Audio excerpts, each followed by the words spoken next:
The Edith Cavell building was established and built and opened in 1922, really to satisfy two independent influences. The first was the great need for nursing accommodation for what was then the Hospital for Sick Children in Brisbane.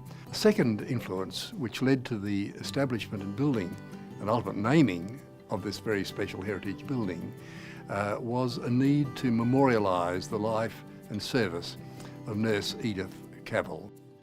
She was a Norwich-based nurse.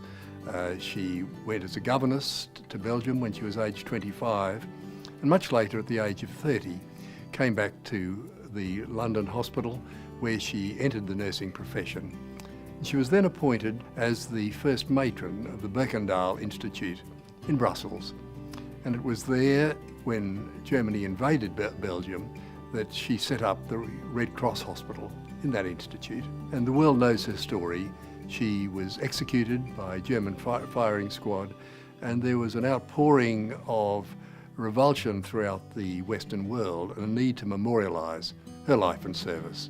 When the Edith Cavell building was first built, nursing life was very difficult. The nurses worked for 6.5 days every week, and they were under very strict disciplinary rules in a very hierarchical system.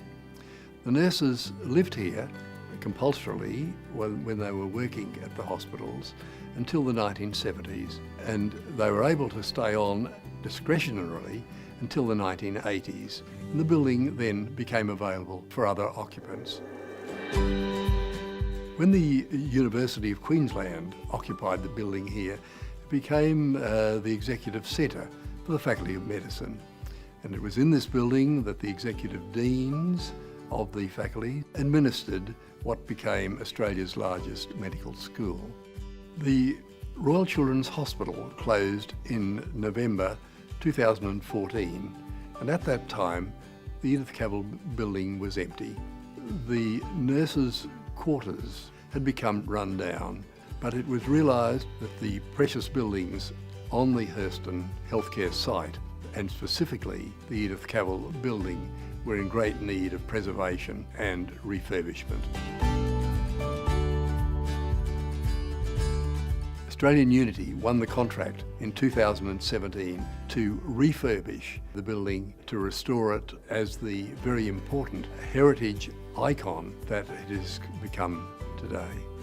The architecture of the Edith Cavell building is very special. It was built at a time when the architectural fashion of the day was the arts and crafts movement. And we see in the fabric of this wonderful building the Romanesque arches and the coloured courses of bricks, the cream bricks and the dark brown bricks, which featured the architectural style and fashion of that time. The heritage lawn at the rear or north terrace is a beautiful place. It was the site of the former nurses' swimming pool. And this was a very important part of the life of the nurses. The pool was opened in 1958 at a total cost of £10,000. Many thousands of nurses know the Edith Cavell building as their home.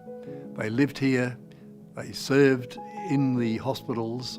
Many of them gave their professional lives for many, many years, and they hold this building in special affection.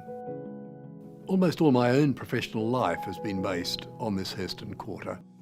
I first started as a lecturer in biochemistry in 1961 and served as a senior clinician at the Children's Hospital here on this site for more than 5 decades, and knew this site and this building intimately.